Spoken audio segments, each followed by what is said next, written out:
La mañana del 15 de octubre amaneció con una bruma espesa que cubría los jardines del Palacio de Valdoria.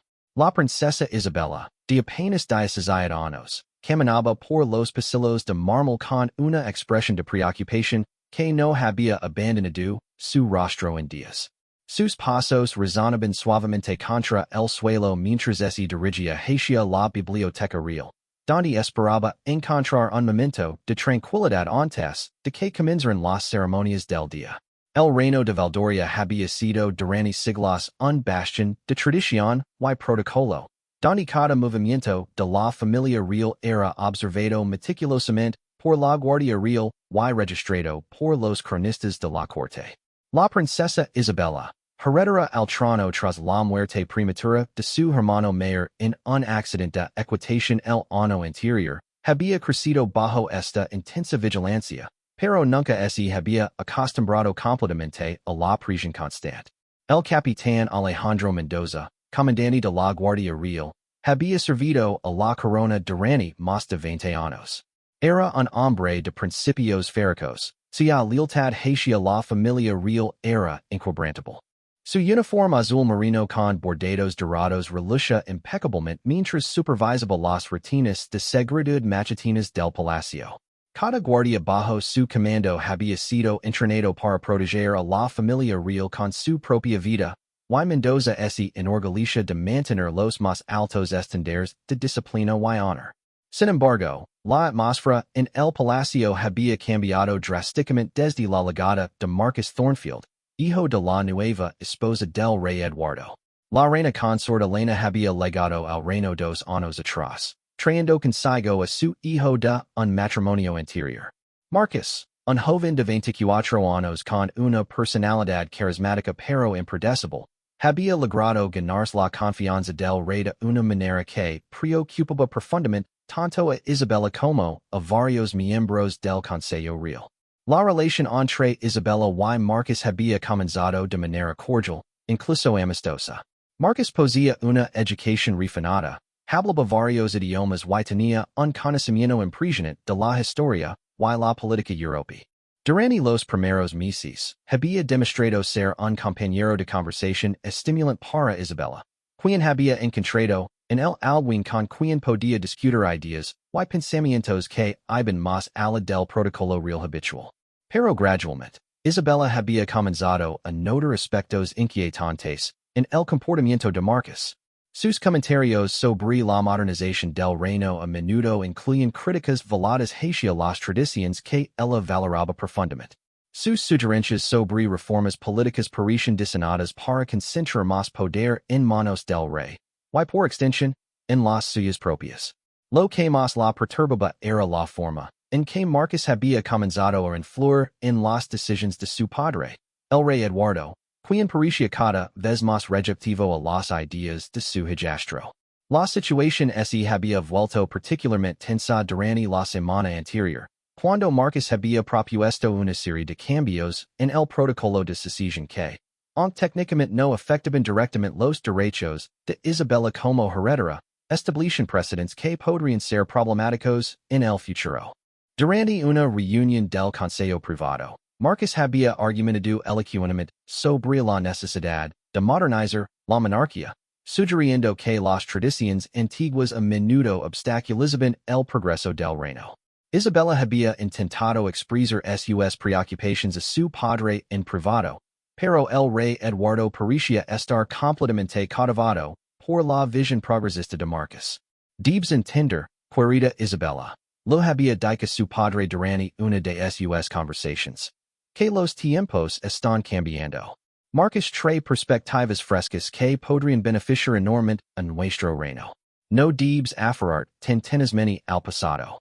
Estas palabras habían herido profundamente a Isabella, quien siempre había creído que su papel como futura reina implicaba preservar y honrar las tradiciones que habían mantenido unido al reino durante generaciones.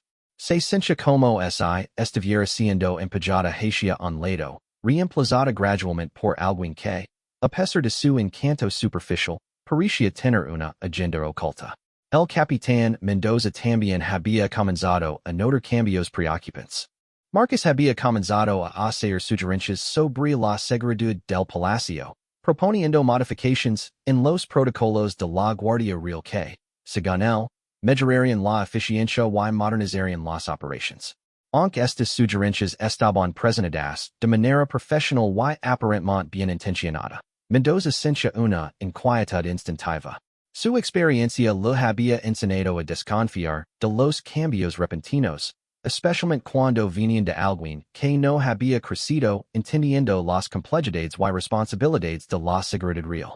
La tensión había alcanzado un punto crítico la noche anterior, durante la cena formal semanal de la familia real. Marcus había hecho una serie de comentarios sobre la necesidad de revitalizar la imagen pública de la monarquía, que habían sido claramente dirigidos hacia Isabella. Había sugerido que su enfoque demasiado tradicional podría estar alejando a la población más joven del reino, y que era importante adaptarse a las expectativas modernas. Isabella había mantenido su compostura durante la cena, respondiendo con la gracia y dignidad que había aprendido desde la infancia. Pero por dentro, sentía una mezcla de frustración, tristeza y una creciente determinación de proteger no solo su posición, sino los valores fundamentales que creía que definían a su reino. No estaba dispuesto a permitir que Marcus, sin importar cuánto favor hubiera ganado con su padre, erosionara las tradiciones y principios que ella consideraba sagrados. Mientras caminaba hacia la biblioteca esa mañana, Isabella no sabía que los eventos del día cambiarían para siempre el caso de su vida y el destino de su reino. Las decisiones que se tomarían en las próximas horas pondrían a prueba no solo su fortaleza personal, sino también la lealtad de quienes la rodeaban, incluyendo al capitán Mendoza y su leal Guardia Real.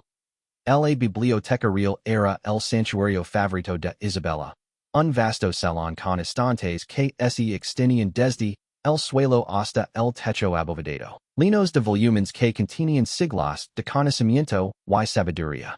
La luz matutina se filtraba a través de las grandes ventanas emplamadas, creando patrones dorados sobre las mesas de roble pulido donde generaciones de miembros de la familia real habían estudiado y reflexionado.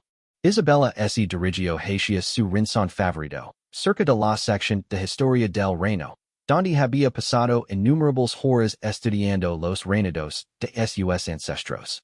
Sin embargo, al acercarse, descubrió que no estaba sola.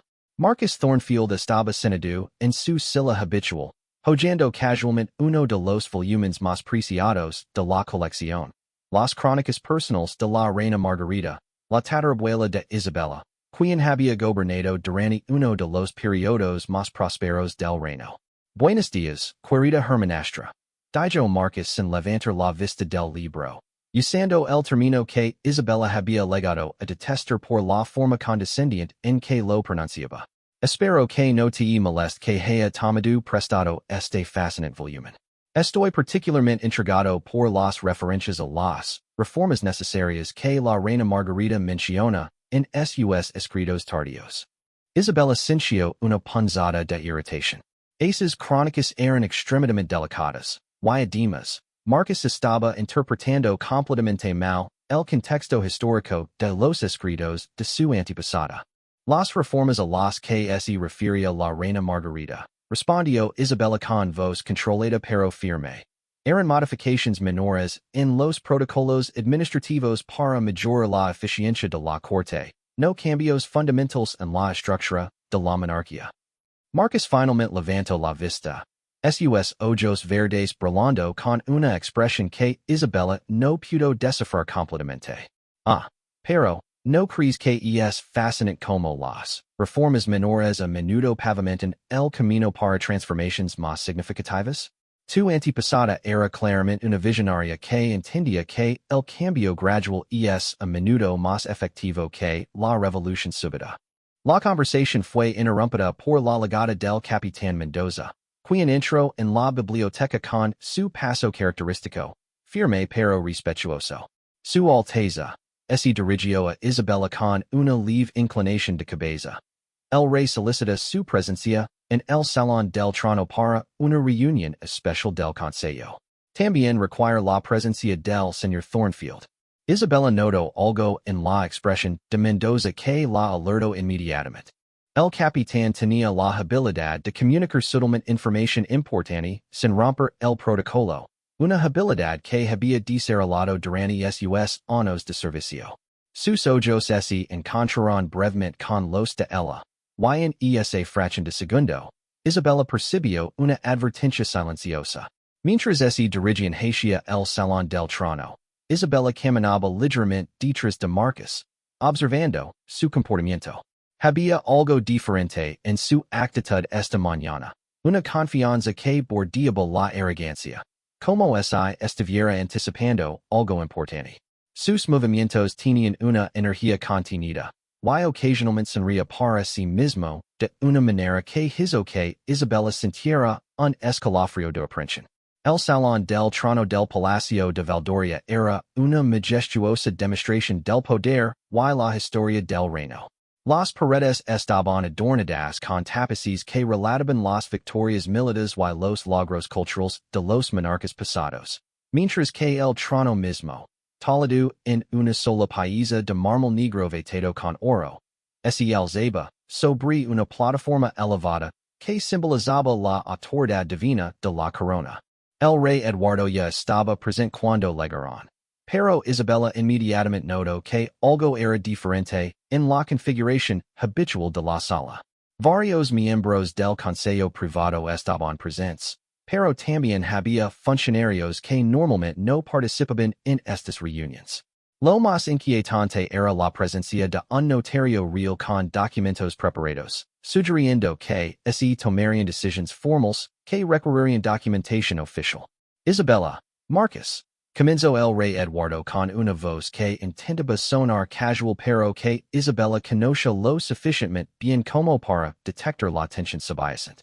He estado reflexionando profundamente sobre el futuro de nuestro reino y las responsabilidades que recaen sobre nuestra familia. Marcus ha estado proporcionando perspectivas valiosas sobre cómo podríamos modernizar y fortalecer nuestra monarquía para enfrentar los desafíos del próximo siglo. Isabella sintió que su corazón comenzaba a latir más rápido. La forma en que su padre estaba estructurando sus palabras, el tono formal que estaba adoptando, todo sugería que estaba a punto de hacer un anuncio importante que ella no había anticipado. Marcus dio un paso adelante, y por primera vez, Isabella vio una expresión de triunfo apenas contenida en su rostro.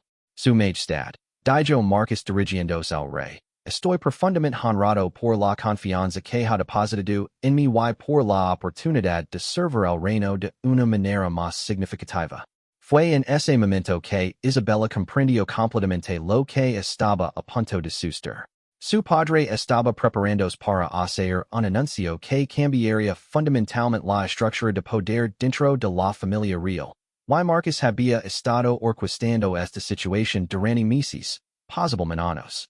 El capitán Mendoza, que había permanecido en posición de atención cerca de la entrada, también había comprendido la gravedad de la situación. Su mano se había movido instintivamente hacia la empuñadura de su espada ceremonial, no como una amenaza, sino como un gesto instintivo de protección hacia la princesa Isabella. Después de una cuidadosa consideración, continuó el rey Eduardo, he decidido crear una nueva posición dentro de la estructura gubernamental de nuestro reino. Marcus será nombrado príncipe consejero real, con autoridad ejecutiva significativa en asuntos de política interna y modernización administrativa. Esta posición le otorgará influencia considerable en las decisiones que afecten el futuro de Valdoria. El silencio que siguió a este anuncio fue ensordecido. Isabella sintió como si el suelo estuviera desmoronando bajo sus pies. Esta nueva posición, aunque técnicamente no alteraba su estatus como heredera al trono, le daba a Marcus un poder ejecutivo que podría usar para influir en prácticamente todos los aspectos del gobierno del reino. Era una maniobra política brillante y devastadora. Marcus inclinó la cabeza en una muestra de humildad que Isabella sabía que era completamente falsa. Aceptó esta responsabilidad con la solemnidad que merece su majestad. Mi único objetivo será servir al reino y apoyar a la familia real en todas las formas posibles. Isabella reunió toda su fuerza interior para mantener su compostura. Sabía que su reacción en este momento sería crucial, no solo para su propia posición, sino para el futuro del reino. Con una voz que logró mantener firme, se dirigió a su padre. Su Majestad. ¿Podría explicar exactamente qué autoridades específicas incluye esta nueva posición? Creo que es importante que todos comprendamos completamente las implicaciones de esta decisión. Fue una pregunta inteligente y diplomática, pero Isabella vio inmediatamente en la expresión de Marcus que había tocado exactamente el punto que él esperaba evitar discutir en detalle. La verdadera extensión de su nuevo poder era probablemente mucho mayor de lo que su padre estaba dispuesto a admitir públicamente. La pregunta de Isabella había creado una tensión palpable en el salón del trono. El rey Eduardo vaciló por un momento, intercambiando una mirada rápida con Marcus antes de responder. Era evidente que no habían anticipado completamente que Isabella cuestionaría los detalles de la nueva posición de manera tan directa y diplomática. Por supuesto, querida Isabella, respondió el rey, aunque su tono sugería que preferiría no entrar en detalles específicos en ese momento. La posición de príncipe consejero real incluye supervisión de las reformas administrativas, coordinación con ministerios gubernamentales para implementar modernizaciones, y asesoramiento directo a la corona en asuntos de política interna. Naturalmente, todas estas responsabilidades serán ejercidas en consulta con la familia real y bajo mi autoridad final como rey. Isabella notó inmediatamente las ambiguidades deliberadas en la descripción de su padre. Términos como supervisión, coordinación y asesoramiento directo podrían interpretarse de manera muy amplia, especialmente considerando que Marcus había demostrado una habilidad notable para influir en las decisiones de su padre. Marcus, percibiendo que necesitaba reforzar la presentación, intervino con su característica elocuencia. Su Alteza se dirigió a Isabella con una sonrisa que no alcanzaba sus ojos. Espero que pueda ver esta nueva posición como una oportunidad para que trabajemos más estrechamente juntos en beneficio del reino. Su sabiduría y conocimiento de las tradiciones de Valdoria serán invaluables mientras implementemos las modernizaciones necesarias. Después de todo, el progreso más efectivo honra el pasado mientras abraza el futuro. Las palabras de Marcus sonaban razonables en superficie, pero Isabella detectó la manipulación subyacente. Estaba presentando su nueva posición como una colaboración, cuando en realidad lo estaba ofreciendo un papel subordinado, en lo que anteriormente había sido su dominio exclusivo como heredera al trono. El capitán Mendoza había permanecido inmóvil durante el intercambio, pero Isabella podía sentir su creciente tensión. Como comandante de la Guardia Real, Mendoza tenía una comprensión intuitiva de las dinámicas de poder y claramente reconoce las implicaciones a largo plazo de lo que estaba presenciando. Padre, dijo Isabella, eligiendo sus palabras cuidadosamente, apreció profundamente su confianza en las habilidades de Marcus y su deseo de modernizar nuestro reino. Sin embargo, creo que sería prudente establecer parámetros claros para esta nueva posición, especialmente en relación con las responsabilidades existentes de la familia real y los protocolos constitucionales de nuestro reino.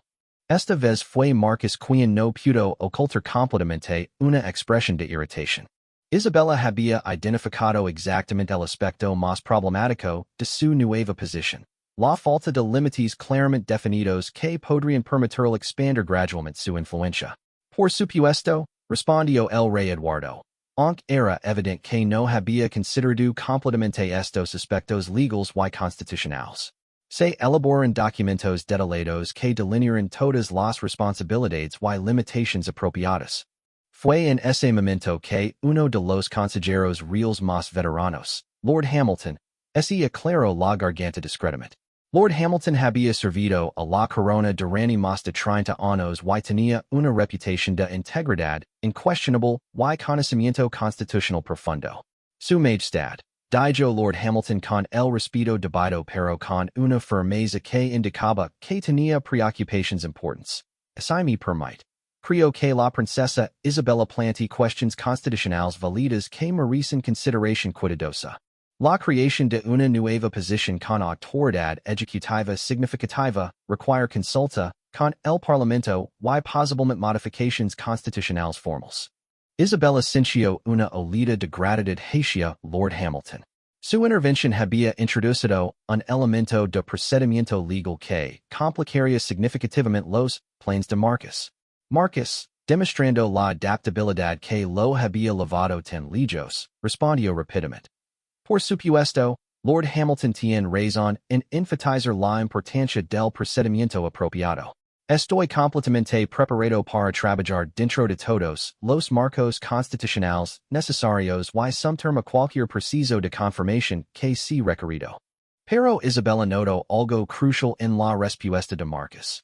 Había asumido automáticamente que el proceso sería meramente una formalidad, no una evaluación genuina de su idoneidad para la posición. La tensión en la sala había alcanzado un nivel donde incluso los funcionarios menores comenzaban a intercambiar miradas nerviosas. Era evidente que lo que había comenzado como un anuncio ceremonial se había convertido en una discusión constitucional compleja que nadie había anticipado completamente. Fue entonces cuando Isabella tomó una decisión que cambiaría el curso de los eventos. En lugar de continuar debatiendo los aspectos técnicos de la posición de Marcus, decidió abordar directamente las preocupaciones fundamentales que tenía sobre sus motivos y idoneidad. Marcus, dijo Isabella, dirigiéndose él directamente por primera vez durante la reunión. Antes de que esta discusión proceda más, creo que sería beneficioso para todos los presentes si pudieras explicar tu visión específica para las modernizaciones que planeas implementar. Los miembros del Consejo y yo mismo merecimos entender exactamente qué cambios propones para nuestro reino. Esta pregunta era deliberadamente directa y desafiante. Isabella estaba forzando a Marcus a revelar sus intenciones reales frente a testigos que podrían evaluar la sabiduría y conveniencia de sus propuestas. Marcus se tomó un momento antes de responder, y por primera vez desde que Isabella lo conoce, pareció genuinamente inseguro sobre cómo proctor. Había anticipado que su nombramiento sería aceptado sin cuestionamiento significativo, y claramente no estaba completamente preparado para defenderse de un interrogatorio detallado sobre sus planes específicos. Naturalmente, comenzó Marcus, con menos confianza de la habitual. Mis propuestas se centran en mejorar la eficiencia gubernamental, modernizar nuestras relaciones diplomáticas internacionales, y asegurar que Valdoria mantenga su relevancia en un mundo que cambia rápidamente. Isabella reconoció inmediatamente que la respuesta de Marcus era deliberadamente vaga y evasiva. No había proporcionado ningún detalle específico que pudiera ser evaluado o cuestionado. ¿Podría ser más específico? Presionó Isabella. Por ejemplo, ¿qué aspectos específicos de nuestro gobierno actual consideras ineficientes? ¿Qué cambios diplomáticos específicos propones? ¿Y cómo defines exactamente mantener relevancia en el contexto de nuestras tradiciones constitucionales? Cada pregunta de Isabella era como una espada afilada, cortando a través de la retórica general de Marcus y demandando respuestas sustanciales que él claramente no estaba preparado para proporcionar en ese momento. El rey Eduardo comenzó a parecer incómodo, posiblemente dándose cuenta por primera vez de que había estado tan cautivado por el carisma y las ideas generales de Marcus que no había exigido los detalles específicos que cualquier posición gubernamental importante requeriría. El capitán Mendoza observaba este intercambio con creciente respeto por la princesa Isabella.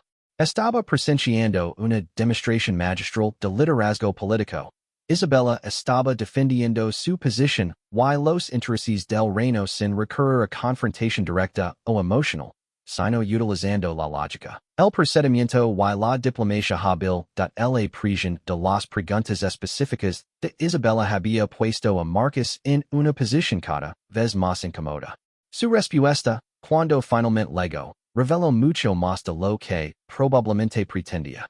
Bueno, comenzó Marcus, con una ligera irritación filtrandos en su voz. Por ejemplo, creo que nuestro sistema actual de consulta con el Consejo Real para decisiones importantes ralentiza innecesariamente la implementación de políticas. En el mundo moderno, las democracias más efectivas permiten una mayor autoridad ejecutiva para responder rápidamente a los desafíos emergentes. Isabella sintió que su corazón se aceleraba. Marcus acababa de revelar exactamente lo que ella había sospechado. Su objetivo real era concentrar poder y reducir los controles y equilibrios tradicionales que habían protegido a Valdoria durante siglos. Lord Hamilton se inclinó hacia adelante en su silla, claramente alarmado por la implicación. Señor Thornfield, dijo con voz firme. Está sugiriendo que debemos reducir el papel del Consejo Real en la toma de decisiones gubernamentales. Marcus se dio cuenta inmediatamente de que había revelado demasiado. No, por supuesto que no. Se apresuró a corregir. Simplemente sugiero que podríamos optimizar nuestros precisos para mantener la deliberación apropiada mientras mejoramos la eficiencia. Pero el daño estaba hecho. Isabella había logrado que Marcus revelara sus verdaderas intenciones frente a testigos, y ahora varios miembros del Consejo intercambiaban miradas preocupadas. Marcus, dijo Isabella con una calma que velaba la intensidad de sus sentimientos, apreció tu deseo de mejorar la eficiencia gubernamental. Sin embargo, creo que hay una diferencia fundamental en nuestras perspectivas sobre el papel de la tradición y los controles institucionales en el mantenimiento de la estabilidad de nuestro reino. Se volvió hacia su padre. Su Majestad, solicito respetuosamente un periodo de consulta antes de que se finalice esta nueva posición.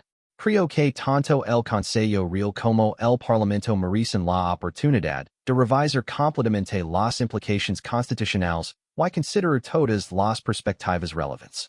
El rey Eduardo parecía atrapado entre su afecto por Marcus y su creciente comprensión de que había subestimado la complejidad de lo que estaba proponiendo. La intervención diplomática pero firme de Isabella le había proporcionado una salida elegante que le permitiría reconsiderar sin perder completamente la dignidad. Marcus, percibiendo que la situación se estaba desmoronando rápidamente, tomó una decisión que reveló completamente su verdadero carácter. En lugar de aceptar graciosamente la solicitud de Isabella para un periodo de consulta, decidió hacer un último intento desesperado por asegurar su posición. Su Majestad, dijo Marcus con una urgencia que no había mostrado anteriormente. Creo que debemos ser cautelosos sobre permitir que la resistencia al cambio obstacules el progreso necesario. Hay fuerzas tanto internas como externas que se benefician del status quo y que resisten cualquier modernización significativa. La implicación era clara. Marcus estaba sugiriendo que Isabella y sus partidarios estaban obstaculizando el progreso por motivos egoístas. Fue esta acusación la que finalmente llevó a Isabella al límite de su autocontrol.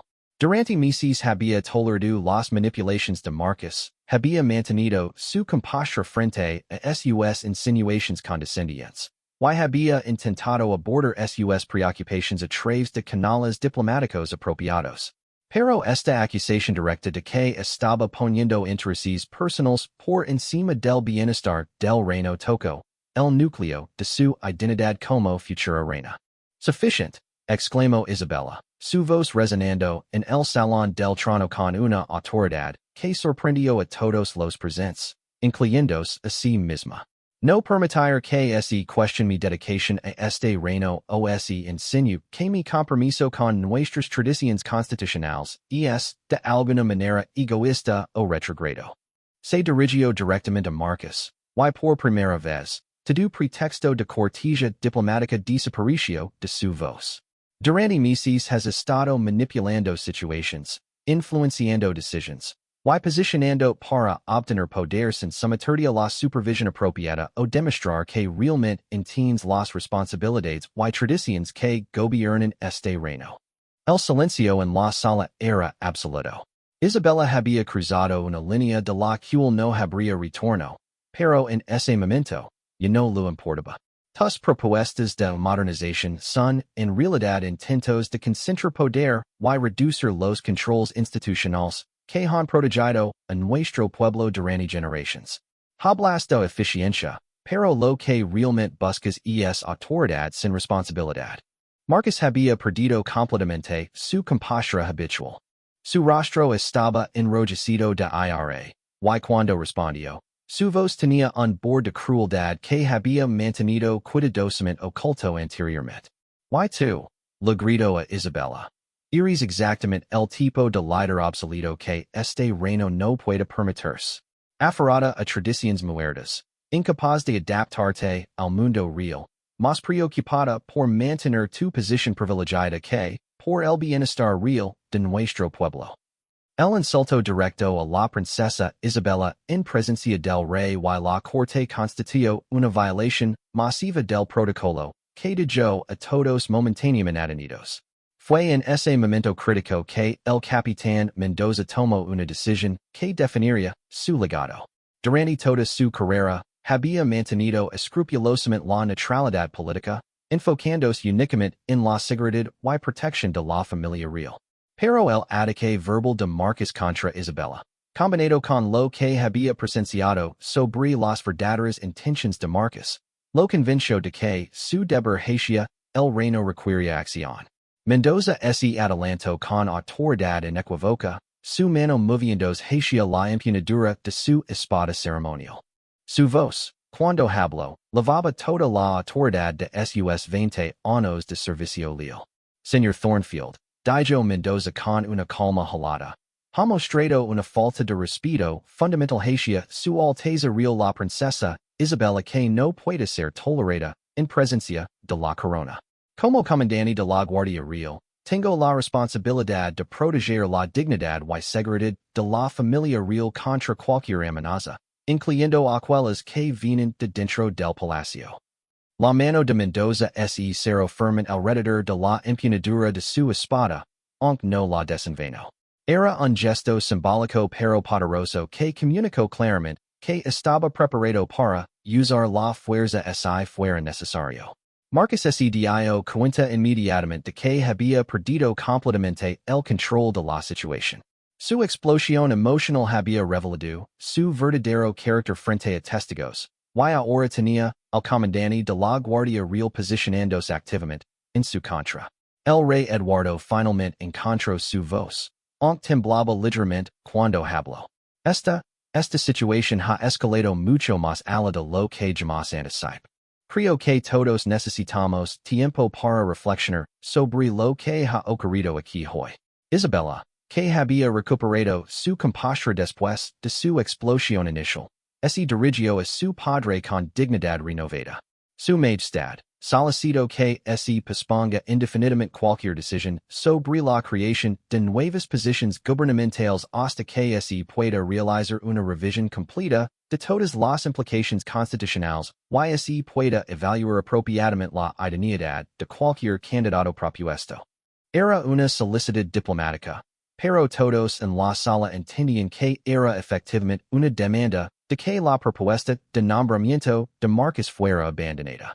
Marcos, reconociendo que había perdido completamente, hizo un último intento de salvar algo de dignidad. Su majestad, dijo, intentando recuperar su compostura anterior, creo que sería mejor para todos a mi retirar del palacio por el momento para permitir que la familia real considera estos asuntos en privado. Era una retirada, pero presentada como si fuera su propia decisión. El rey Eduardo asintió lentamente. Creo que eso sería apropiado. Mientras Marcos salía del salón del trono, Isabella intercambió una mirada significativa con el capitán Mendoza. Ambos sabían que habían navegado exitosamente a través de una crisis que podría haber alterado fundamentalmente el futuro del reino. En los días que siguieron, Marcos Thornfield dejó silenciosamente el reino de Valdoria y nunca regresó. Su madre, la reina consort Elena, también eligió retirarse de la vida pública, aparentemente comprendiendo que la posición de su hijo había comprometido su propia standing en la corte. Isabella había demostrado no solo su capacidad para liderar bajo presión, Sino también su compromiso inquebrantable con los principios constitucionales que definen su reino. El Capitán Mendoza, a través de su apoyo en el momento crítico, había reafirmado el papel de la Guardia Real como protector no solo de las personas de la familia real, sino de los valores que representaban. El reino de Valdoria había superado una crisis que podría haber cambiado irreversiblemente su carácter. Y había emergido con sus tradiciones y instituciones intactas, preparado para enfrentar el futuro con sabiduría, tanto antigua como nueva.